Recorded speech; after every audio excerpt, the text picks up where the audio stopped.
The privatisation blitzkrieg that put Australia on the path to economic disaster, and Kiwis see through AUKUS Trojan horse, coming up on today's Citizens Report.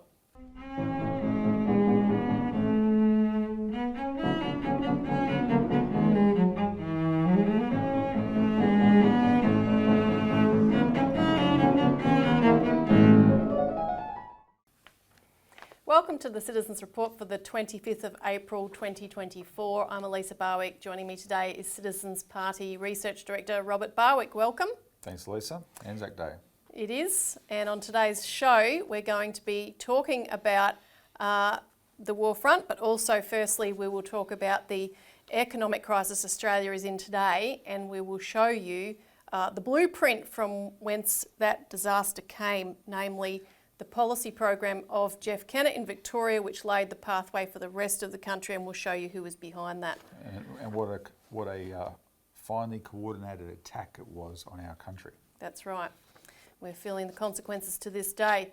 And so then we're going to come back and talk about a conference that took place in New Zealand on AUKUS, of which Helen Clark, among others, made some very scathing remarks. Well, they, just to foreshadow slightly, they have a slightly different position to stand in Australia because they are proud of their independent foreign policy. We don't have one. And they can therefore see how they're being drawn into giving it up. And people like Helen Clark have come out speaking forcefully against it, and people need to see what she had to say. It's a bit more stark in their particular context.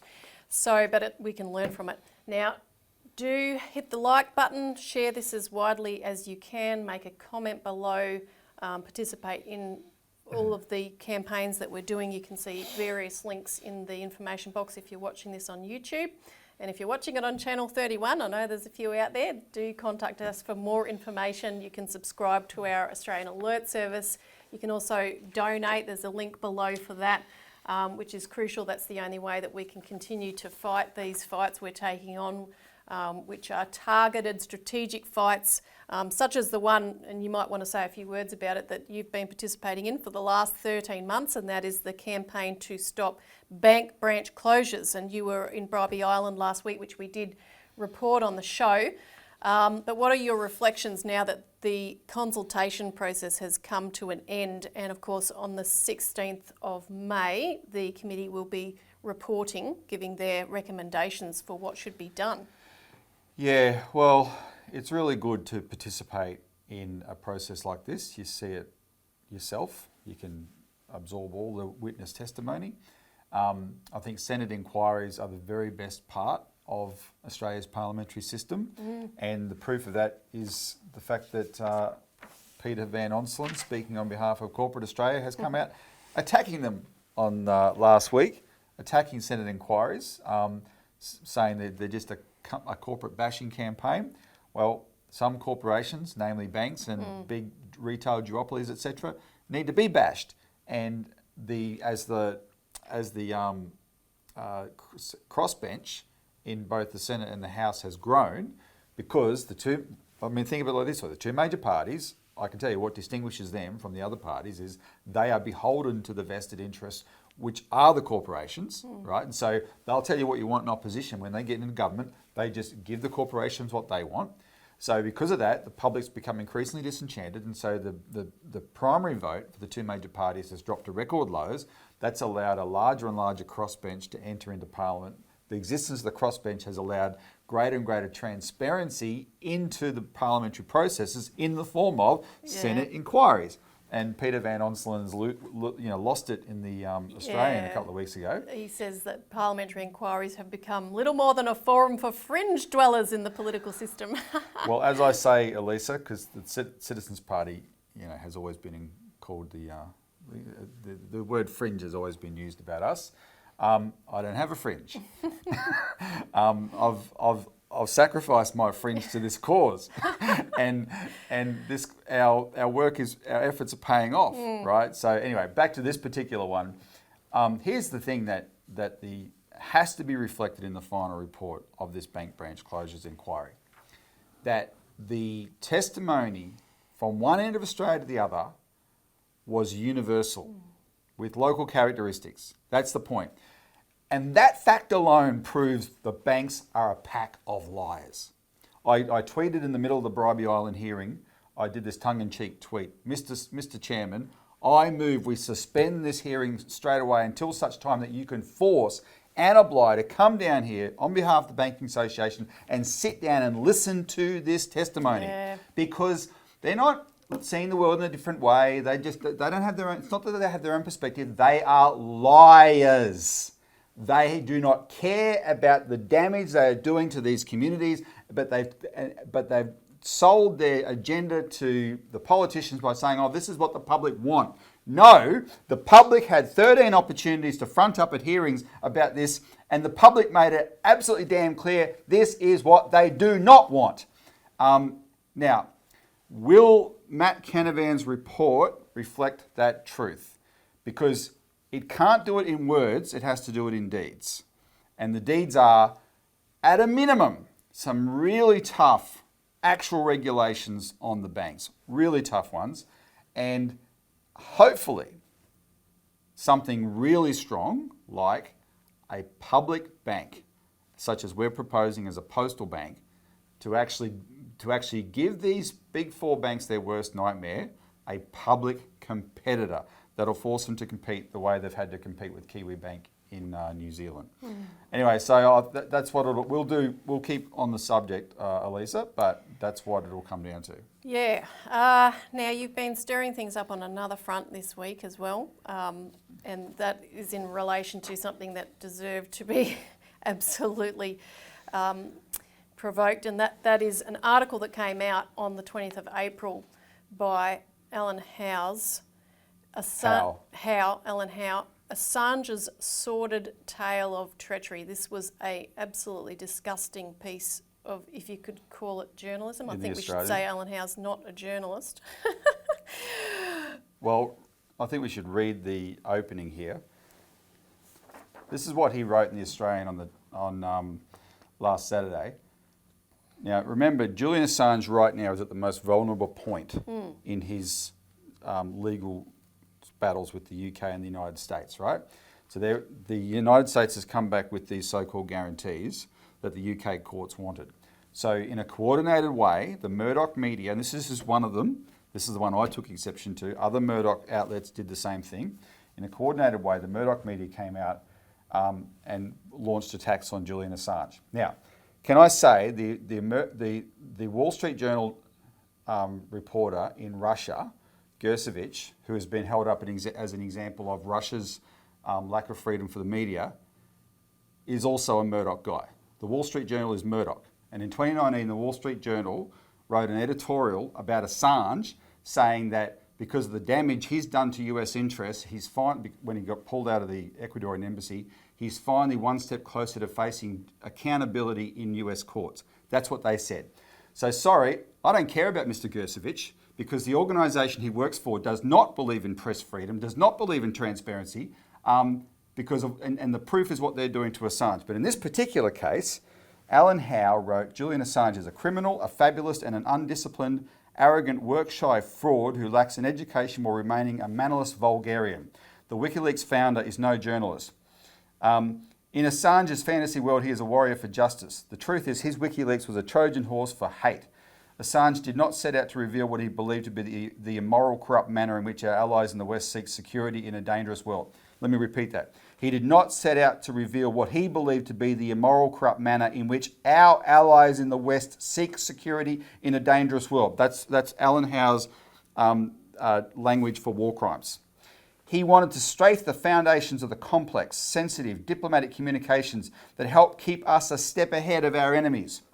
His betrayals raised him into Treason's Hall of Fame alongside Norway's Nazi collaborator Vidkun Quisling, the gunpowder plots Guy Fawkes and Marshal Philippe Pétain, who led Vichy France. Et tu, Assange? No doubt. He is the Judas Iscariot of the digital age. When I read that, Elisa, and I got tipped off by my friend Kim to read this, I saw red for two reasons. Not only is this absolute vile attack on a great Australian who is actually paying the price for his public service, but I knew about this guy because back in the year, he was the editor of the Melbourne Herald Sun from the mid 90s till about 2008 or 9 or something. And in those days, my job in the office here was to clip the newspapers, including his paper. And I saw what he was. I saw the kind of paper he ran, especially the Murdoch media at the time of the Iraq War, because that's what made Assange famous, what he exposed about the Iraq War, right?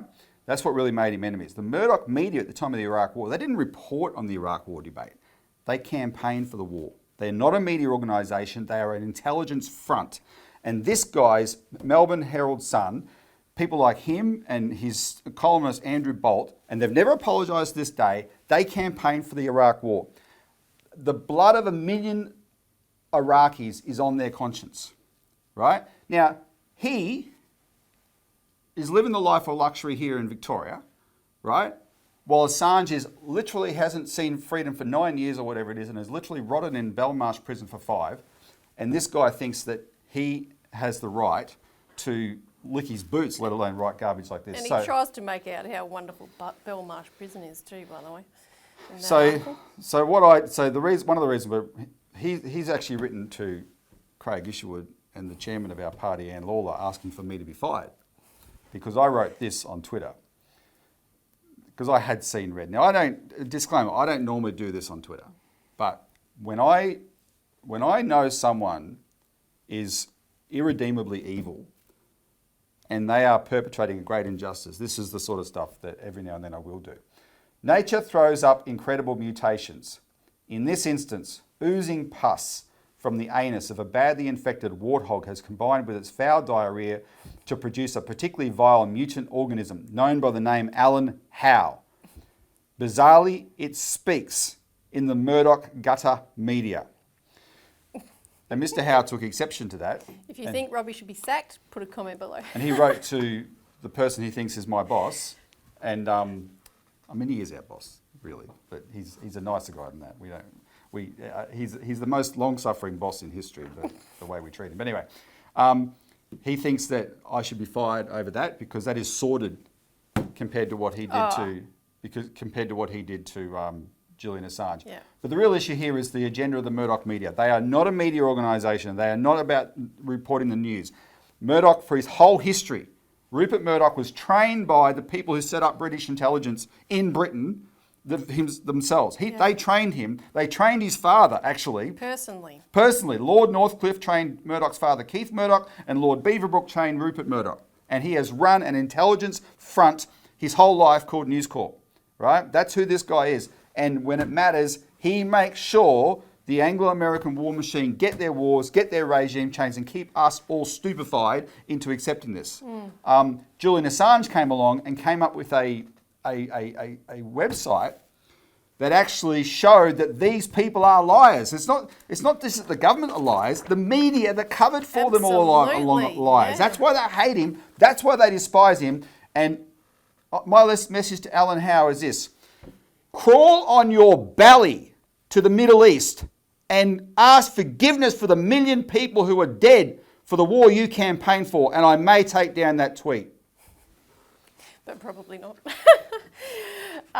Now, speaking of intelligence, security, the whole apparat, and what people have seen in the media yesterday in terms of AFP raids and so forth, and of course recent events in Australia leading up to this point, did you want to say a word about the misinformation, disinformation bill? Yes, so, and there's going to be a lot more on this, but just to foreshadow it. So last year, the exposure draft consultation process of the government's misinformation, disinformation bill, which we described as Orwellian, and people are probably very familiar with it now. Everything is misinformation, disinformation, except what comes from the government, right? That's what, it's straight out of 1984.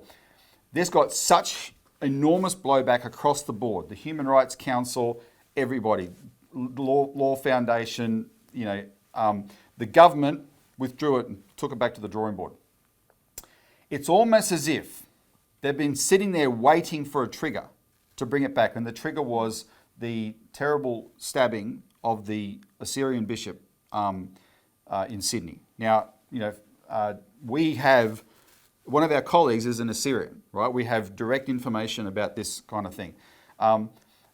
they've seized on this, called it a terrorist attack, even though he's a 16-year-old boy. Many people in the Assyrian community don't consider it a terrorist attack. They see it as a deranged young man committing a knife crime, right?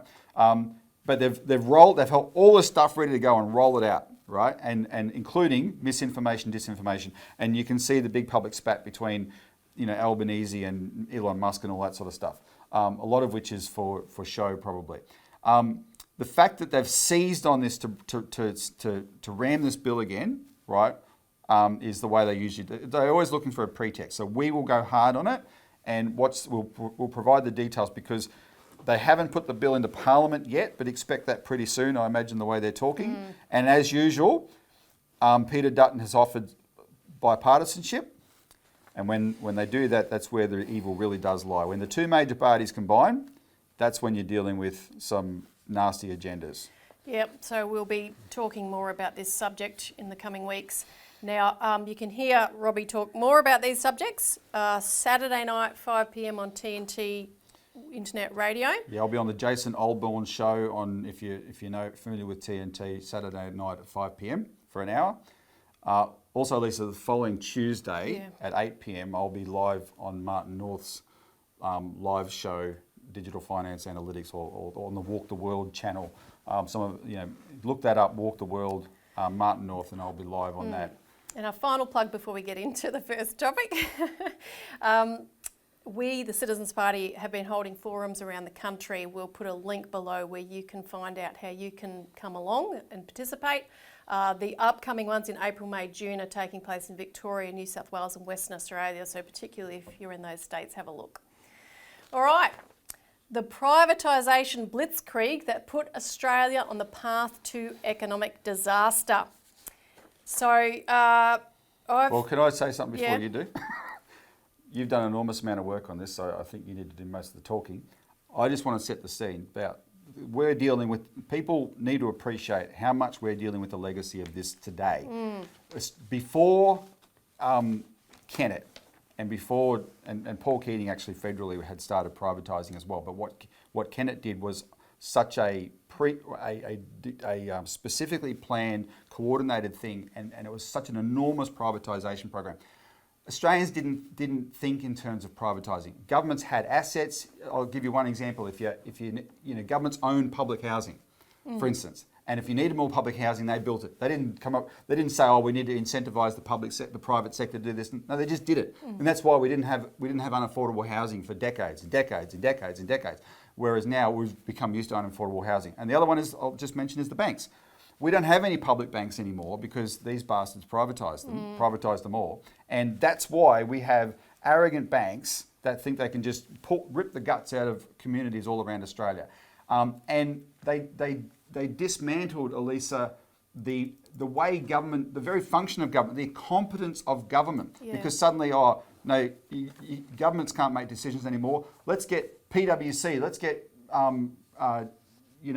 McKinsey, let's get consultants.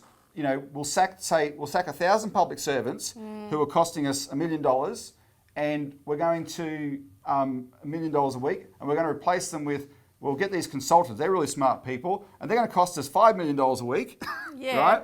But they can make the decisions for us, right? And all this stuff started with this thing that you're about to go through. And by the way, on that exact subject, I do have another plug. Listen to the podcast between Anthony Clan and Professor Andy Shmulo. It's called Corporate Grime. It's excellent. And in one of those, he talks about exactly this. He talked about the competence of the public sector and how that was just demolished and ripped apart. And then, the lowest paid PwC or corporate sector worker was paid more than the highest paid public servant. So a lot of good details there. But we call this a blitzkrieg very specifically and precisely because, look, when Kennett came in, everything, all his policies were pre-baked, ready to take out of the oven and put straight on the table in front of everybody. And they move fast. They move very fast. So Kennett was elected on the 6th of October 1992. Within 3 weeks, he had legislation passed. Now, and this is also the lead up to Christmas where very little happens, October, November, December. In that short period of time, The Industrial Relations Act 1979 was repealed in its entirety and replaced with the Employee Relations Act 1992 to deregulate labour markets completely, including for the public sector. And essentially to weaken the ability of organised labour to stop To the block rest it. of what he was trying to do. Yeah, exactly. So that happened within 3 weeks of the date he was elected. Amazing. Like, what government comes in and delivers on their promises within 3 weeks? That just doesn't happen. In November, so the month after he was elected, they passed the State-Owned Enterprises Act 1992, which removed state-owned enterprises from any parliamentary purview and gave the executive of the government the final say in order to pave the way for full privatisation. So every asset, and this was what in the 90s, the two biggest privatisation programs were Russia and Victoria. Russia was probably larger, Victoria was quicker. And it was because of that. Parliament did not have to approve each sale. Jeff Kennett approved each sale. Exactly. Bang, bang, bang, bang, bang. And the first thing that this new act set up was corporatisation of government entities to prepare them for privatisation. And this enabled a few things.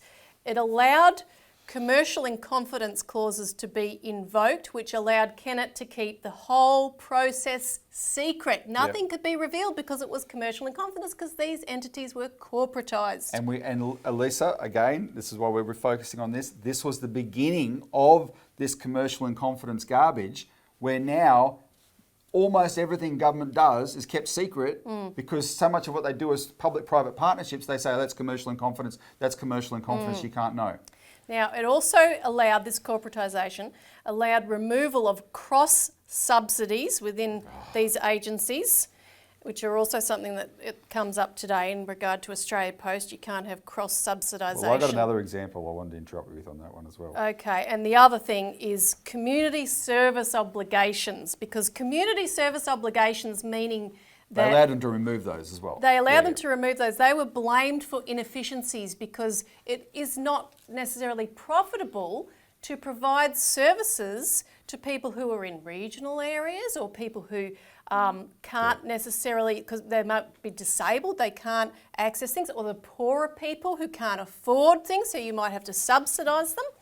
So my example, Elisa, is that in 1992, the Productivity Commission, which is the motherlode of neoliberalism in Australia, they put out a report to help give cover to what Kennett was going to do. And it was a report into Australia's electricity system. And they had 3 criticisms of our electricity system. 3. One of them was not pricing. They acknowledged that our electricity was among the cheapest in the world, right? There wasn't pricing. They criticised there was excess capacity, i.e. we produced more electricity than we needed. Shock, horror. One problem. The second problem was gross overstaffing. They employed more people than they needed to, including a lot of electrician apprentices, right? That's who they employed, right? Gross overstaffing. Even though we still had the cheapest power in the world, we had gross overstaffing. And the third was cross subsidies. The people in regional towns paid a cent a kilowatt less because the people in cities paid a cent a kilowatt more, right? Because you know why? The power lines in cities are shorter per capita than the longer power lines in the country. So your country cousin got affordable electricity because you paid a slight amount more, and that's a cross subsidy, and that's evil to neoliberals. And they said, see, we've got to corporatise it and privatise it. And Kennett said, thank you very much, I'll do that. Now, before you go on, who would not trade our current electricity system today for that one that was criticised by the Productivity Commission in 1992? Excess power, plenty of people employed, and cheaper electricity in the country. Well, Victoria now has the highest power prices in the world, if you can compare it with other states.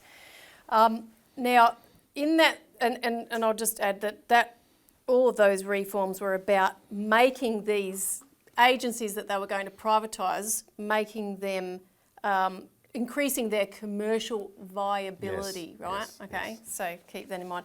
But within those 3 months October, November, December 1992. So they passed those two bills that I mentioned. Then they passed the Public Sector Management Act 1992 to prepare the way to outsource the public service. And just within the first 3 years of Kennett being in power, I mean, straight away they cut the number of government departments from 22 down to 15, slashed 50,000 public service jobs, and of course then went on to outsource a lot of government activity, which, you know, included, I mean, privatisation of speed cameras, things like that, outsourcing of fire management, Justice Department and police functions, etc. I have another actual example that I know that illustrates that. So we used to have in Victoria a Public Works Department, and I knew about the department and Kennett privatising it, but I was the president of the local primary school and worked closely for a couple of years. Worked closely with the principal, and the school roof was leaking, and back in the day, this principal would have been able to call up the education department, say the roof is leaking. The education department would call the Public Works Department. The Public Works Department would send around people to fix the roof. She couldn't do that. She had to go into the marketplace. Now, there were agents to help her do this. So she had to contact an agent who booked the roof repair people, and she'd done this. They repaired the roof. They didn't do a good job. That agent, though, was no help to her because the people he subcontracted to, they'd gone out of business, and so he was saying, so they're not obliged to come back and repair the roof. And this went on, and this was taking up the principle of the school's time instead of educating kids. That agent used to work for the Public Works Department before it was privatised, right? And it's the sort of, so here's a public service, the education of children being caught up in an inefficient process because of what Kennett did. All the competitive tendering and all of that was part of this whole mix. Now, the reason it could be all brought in so quickly, though, was because, as I said, it had all been pre-scripted. In general, think tanks had written the script for this a long, long time earlier. They scoped it right out. And this is coming from the international umbrella think tank called the Mont Pelerin Society, formed right after World War II, but which operated here in Australia through local agencies. And the Institute for Public Affairs and the Tasman Institute here had written a program 1 year earlier called the group was called Project Victoria. Their report was called Victoria, an Agenda for Change. And we wrote about this when Kennett was in power, of course. And of course, the thing is, it's dawning on people now when they look at the state of this region of Australia, exactly what that meant. And of course, all the rest of the state governments and at the federal level followed suit very rapidly. And the people that ran the project, I mean, Michael Porter ran Project Victoria with Des Moore. Porter worked at the IMF and the US Federal Reserve and the Reserve Bank of Australia. He was an insider to federal and state governments. Des Moore spent 3 decades at the Federal Treasury and incidentally was a member of the inaugural council of ASPI, Australian Strategic Policy Institute. So it's all part of the same nest of individuals diverting the course of this country away from sovereignty, which includes economic sovereignty. And it was so revealing though that they called themselves Project Victoria. They had a project for this state, and what they were doing was using this state as the guinea pig for the whole country. That's right.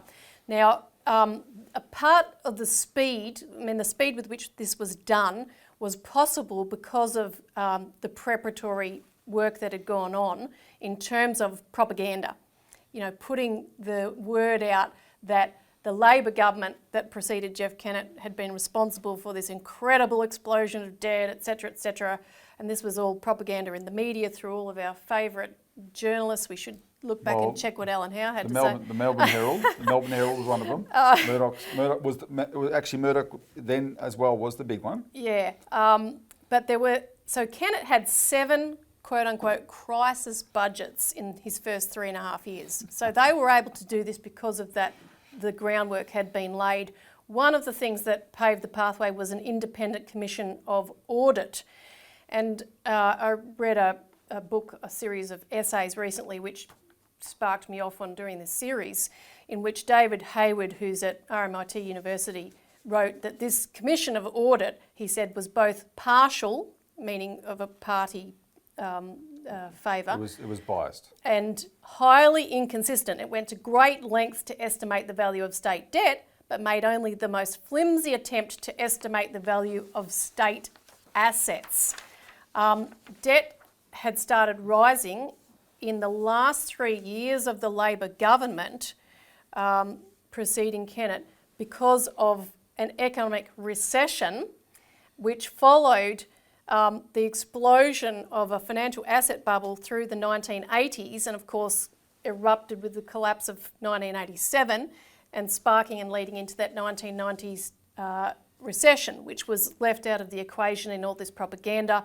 And the claim that was made by Kennett and Co and by this particular Commission of Audit that Victoria was spending more on debt than any other state, that same claim was true of the time of the year when Labor had come into office as well, when that Labor government... So it was always true.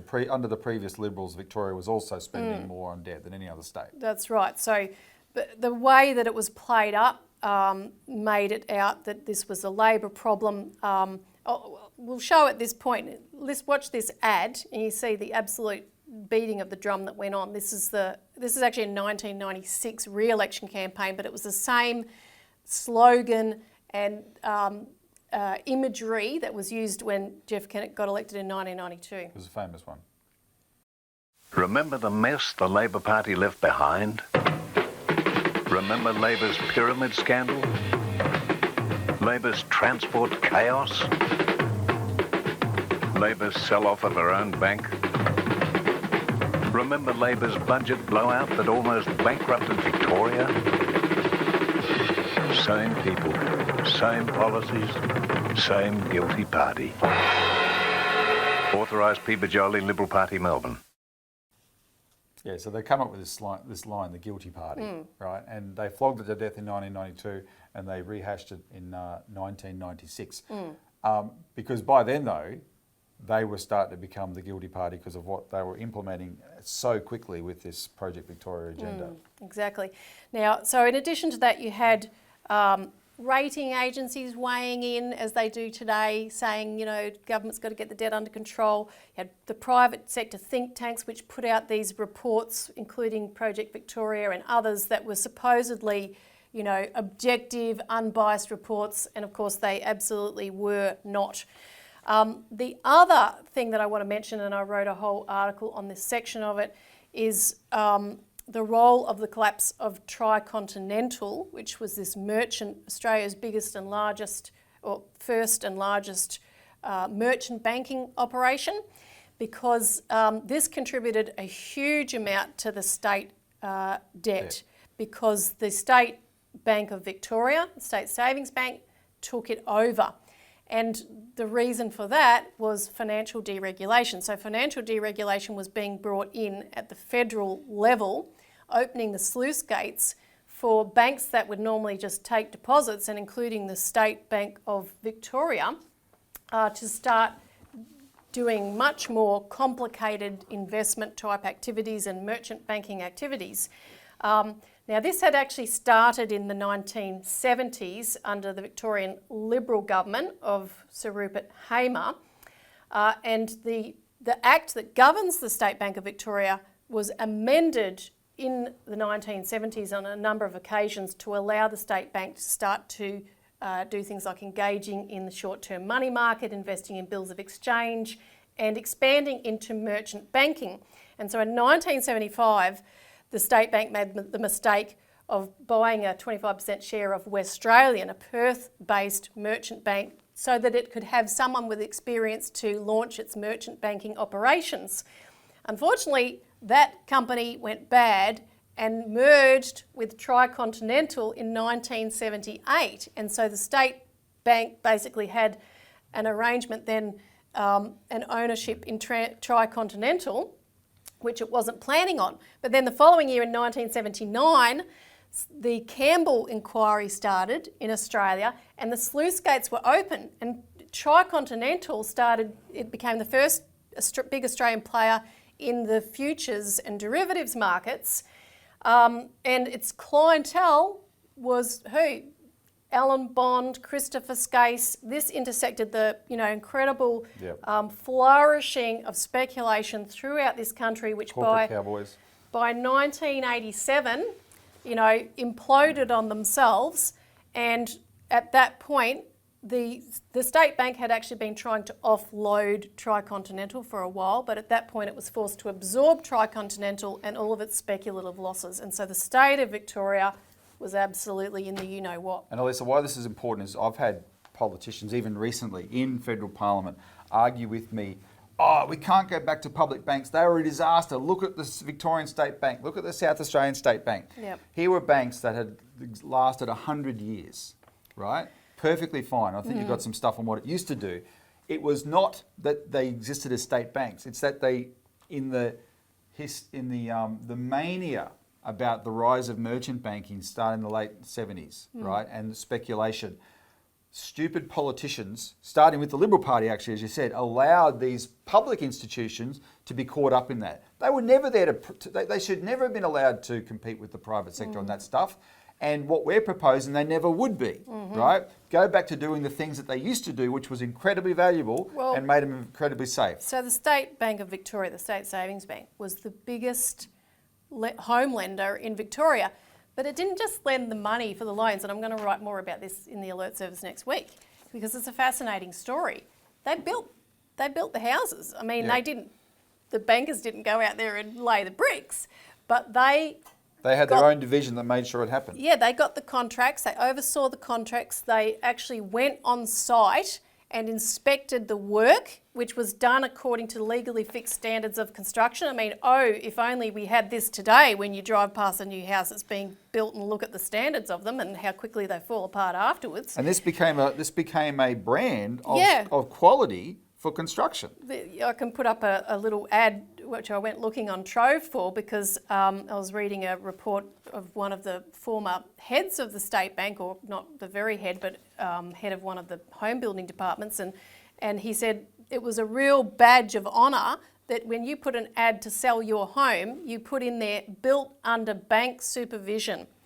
And the thing is, it was the fact that the state government went into this was based on the demand for housing loans and the demand for housing. If you think about it today, we've got incredible demand. You look at that demand as an opportunity to fill a gap in the market. And so what they did, the way they funded it, is the State Bank had what's called credit foncier loans, which is a fancy way of saying a basic fixed term, long-term loan.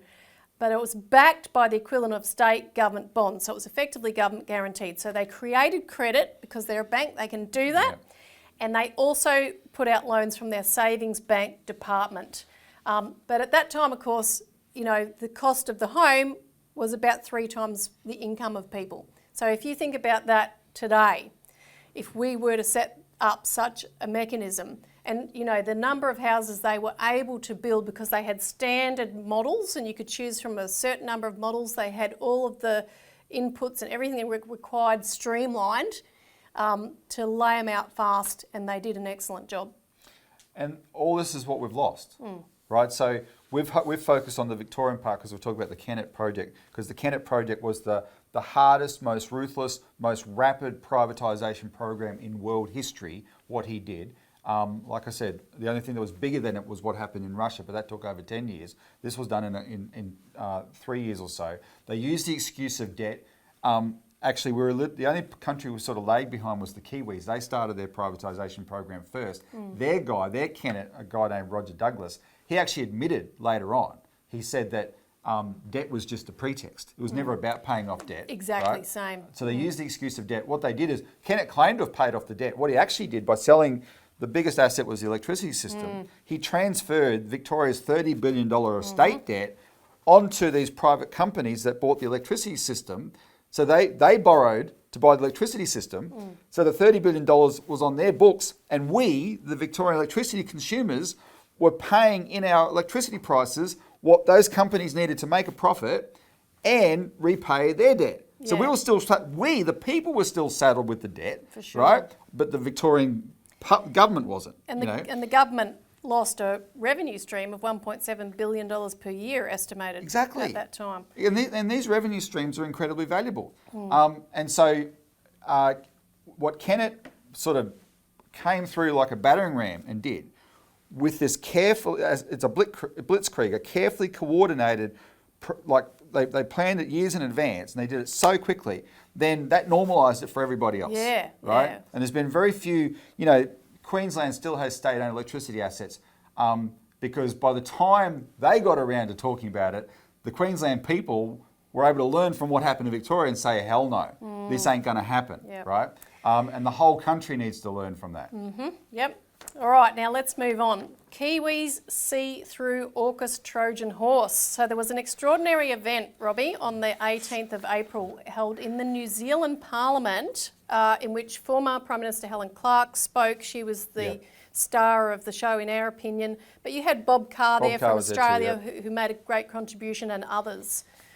So Well, so the thing is, it was about AUKUS because New Zealand is now being drawn into what they call AUKUS Pillar 2 along with the Japanese. So AUKUS is Australia, United Kingdom, United States. That's the nuclear submarines project. Bob Carr, I mean, I'm used to Bob Carr, that's why I'm not going to play a clip from Bob Carr, but the Kiwis were really impressed with him because Bob Carr said, this whole thing is BS. Everything you're being told is garbage. He did not hold back. He was quite forceful. But Helen Clark, I think, gave a very profound contribution, and the reason why is this, and it's what Australians need to think about when we consider ourselves and our smaller cousins across the ditch, whose name's actually in our constitution, by the way. As a quirk of history, they're not part of Australia, but thank God they're not, because as terrified as we are by the supposed threats we face in our part of the world, they're not. Why are we under threat, but the Kiwis aren't? And you'll see. We're going to play a clip. You'll see Helen Clark express this. In 1986, New Zealand broke from the Anzus Treaty, and the Anzus Treaty is mostly myth anyway. Like it was a formal treaty, but unlike say NATO, the NATO treaty, America is not if we're attacked or New Zealand's attacked under ANZUS, America was not obliged to come to our rescue. It was obliged to consult with us. That's all it said, right? But New Zealand decided in 1986 that they did not want a part of the escalation of proliferation of nuclear weapons. So they adopted a anti-nuclear weapons policy. And after that, they said to the Americans, you can't bring in your nuclear-powered ships here. And David Longy stared Reagan down, and New Zealand was basically out of ANZUS from that moment on. And New Zealand has enjoyed being out of ANZUS. New Zealand has enjoyed its independence. We don't have independence. I became friends with Malcolm Fraser in his final years. He wrote the definitive book on it, Dangerous Allies. He said, we've never had independence in this country. We've always been either subservient to the United Kingdom or the United States. We are not an independent country. New Zealand has had 40 years of independence. But now that America is trying to go to war with China, which is our part of the world, no country is being allowed to keep its independence, right? But, so the Kiwis, starting with Jacinda Ardern, Saint Jacinda, on the international stage, she presented herself as a saintly person. On the domestic stage, that's why she bowed out early. She was going to be voted out. It would not look good for her rep, right? Because she started the rot of drawing New Zealand back into the nuclear umbrella, which was against New Zealand policy, and now her successor, Christopher Luxon, is now talking about New Zealand becoming part of AUKUS Part 2. But the New Zealanders, because they have this sense of independence, they have got much greater clarity on this than we do. And before we play the clip though, I want to remind people something about, which we wrote about it in the Alert this week. I want to remind people of something that happened to Helen Clark. We're not going to play this part, but she talked about the Iraq War, and she talked about how New Zealand did not want a part of the Iraq War. And they made it clear to the Australians, to John Howard and George Bush, we're not having a part of it. This is us making a sovereign independent decision, no way. Now that did not look good for the cause at the time, right? And believe me, our side took it personally. After the invasion, which was March 2003, a few months later, Helen Clark was coming through Australia, just transiting on her way. She was actually, they had sent troops to Afghanistan, but they regarded Iraq as very different. And her plane landed, she was on a commercial plane, it landed. She was greeted by an Australian government official. So the Australian government knew she was coming. Later on this became an issue because the Australian government claimed they didn't know. So here she is, the Prime Minister of Australia, she's queuing off the plane, and someone in customs had the job of randomly picking people from the plane to run this explosion detection device, which was sort of an invasive thing, over their body. But it was a random thing. Didn't do it with everybody, just randomly. That person picked the Prime Minister of New Zealand to take aside and run this device over her body. And afterwards, the Australian government said, oh, no, we don't apologise for our security measures. Believe me, the Kiwis knew what it was. It was a big middle finger from Australia to the Kiwis for daring to buck the system. And at that time, we hadn't quite been humiliated yet because we were still believing there were weapons of mass destruction, right? Helen Clark said in this thing, she said it was one of the best decisions New Zealand has ever made. This is what New Zealand experienced and her personally to stick with this independent position. So now she's watching her country being drawn back not only into AUKUS but into a nuclear thing, which is the cornerstone of their foreign policy, their anti-nuclear weapons, right? So she came out and she did not hold back. I just found her so precise, so clear.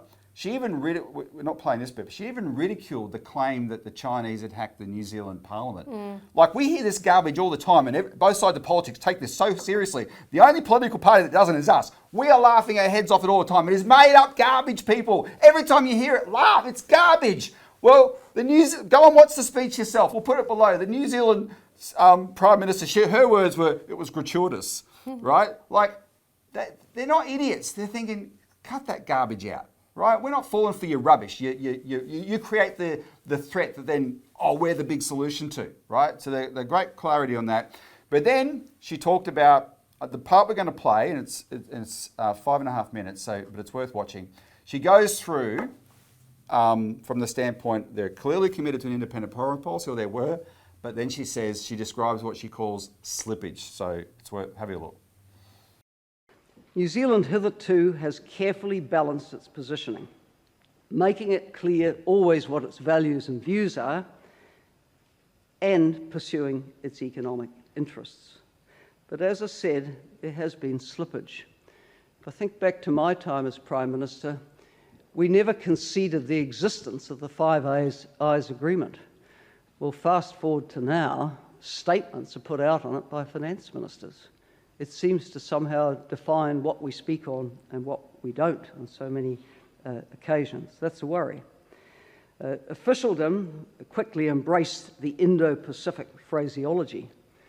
Well, it goes without saying, New Zealand doesn't have an Indian Ocean frontage. We've always thought of ourselves as Asia-Pacific, a Pacific Rim country. And the reframing clearly has a geopolitical significance.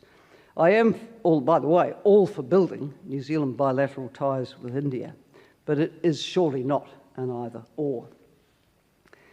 In May last year, May 31st, a joint statement came following the Jacinda Ardern, Joe Biden meeting at the White House. And in it, it noted, quote, a shared commitment among New Zealand and AUKUS partners to the peace and stability of the Indo-Pacific region. I noted at the time that the statement didn't appear to have had close scrutiny by New Zealand. It saw New Zealand buying into the US framing of the region, and also in saying that AUKUS was positive for the region, when the purpose, as has become very, very clear, is to amplify a nuclear submarine presence in the region, including by Australia. And it goes without saying that under New Zealand's current nuclear-free policy, Australia's nuclear-powered submarines could not sail into New Zealand ports. So prima facie, this raises some questions.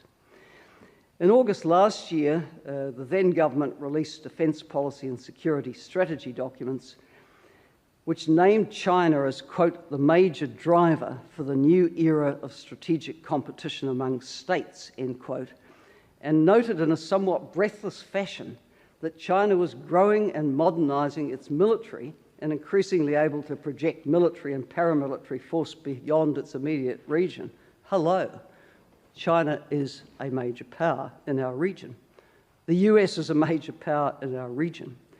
Our job, if we're maintaining an independent foreign policy, is to navigate both relationships and not act in ways which support polarisation and support a view that one side is driving tensions. Then there was the naming of China as being behind a hacking of the New Zealand parliamentary computers 3 years ago, a statement choreographed with US and UK statements about hacking. This was gratuitous. As Richard Preble pointed out in the Herald yesterday, there are no state secrets on the parliamentary computer. We're an open book around here. And now there's the firming up of the position on AUKUS, with the New Zealand Foreign Minister and US Secretary of State pronouncing from Washington, DC last week that the two countries see, quote, powerful reasons for New Zealand engaging practically with AUKUS. None, of course, were elaborated. And then the Prime Minister reported in The Australian last week saying that, quote, AUKUS is very good for our region. Well, again, not any specific reason for that given. And prior to all this, there was the joint ministerial meeting in Canberra, which went down a similar track and even invoked Angus as a living engagement, notwithstanding the operational exclusion of New Zealand from it since 1986. All of these statements being made about AUKUS being good for us are highly contestable.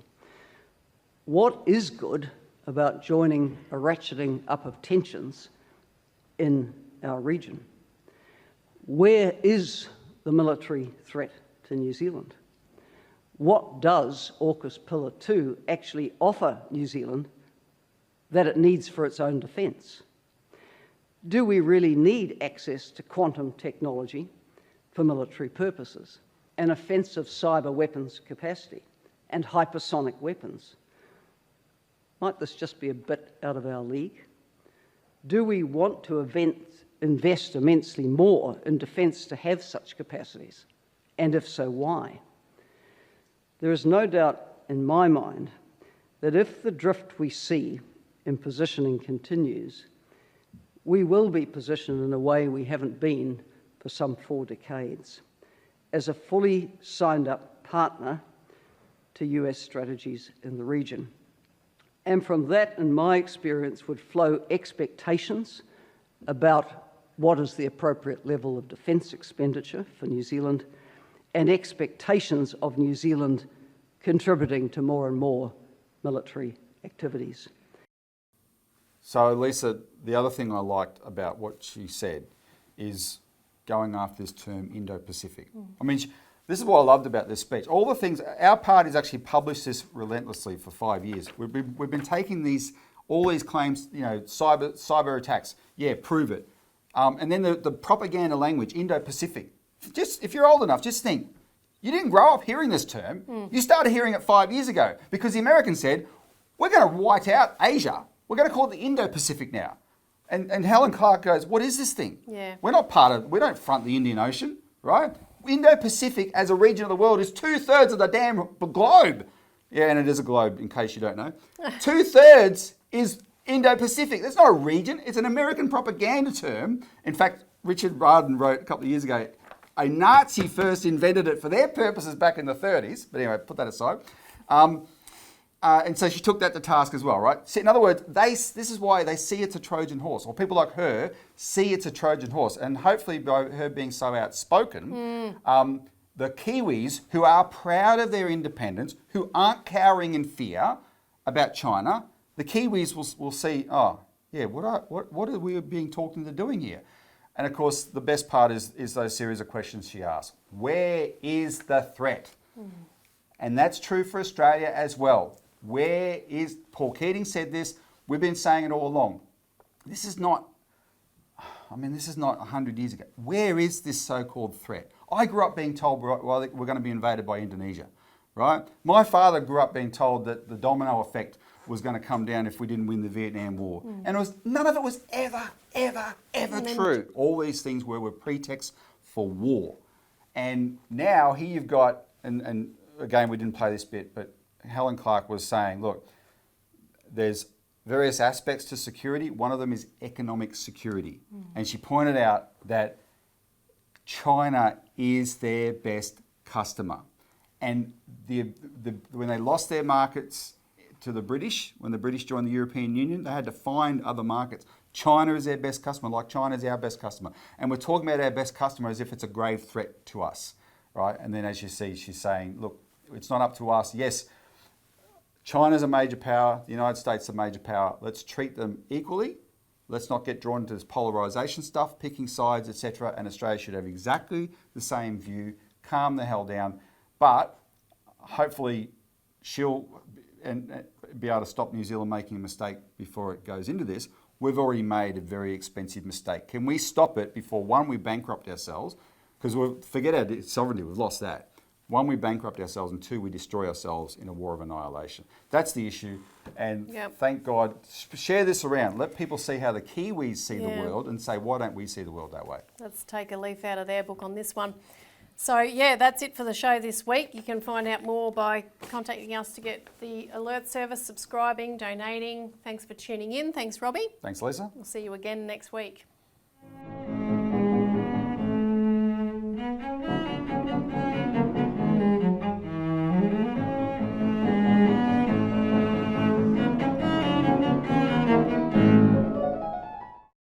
Authorised by Robert Barwick, Citizens Party Melbourne.